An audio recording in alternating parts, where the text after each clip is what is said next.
नमस्कार. आज ज्येष्ठ कृष्ण 11, आजची एकादशी योगिनी एकादशी. आजचा अभंग. बोल बोलता वाटे सोपे, करणी करिता टीर कापे. नवे वैराग्य सोपारे, मज बोलता न वाटे खरे. विष खावे ग्रासो ग्रासी, धन्य तोची एक सोसी.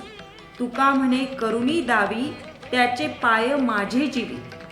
याचाच अर्थ वैराग्य परमार्थ शब्दात बोलणे सहज सोपे असते, परंतु त्याप्रमाणे प्रत्यक्ष कृती करणे कठीण.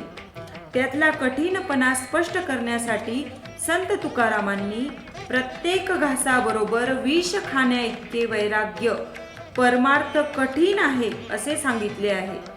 आजकाल परमार्थ वैराग्य हे शब्द अनेकदा ऐकू येतात, परंतु व्रतस्थ वृत्तीने त्याप्रमाणे आचरण करणारे अभावानेच आढळतात. ढोंगी, आप मतलबी, स्वार्थी, दिखाऊ वैराग्य करणाऱ्यांची संख्या वाढल्यामुळे वैराग्य व परमार्थाचे मूल्य मोल कमी होत आहे असे आपल्याला दिसते.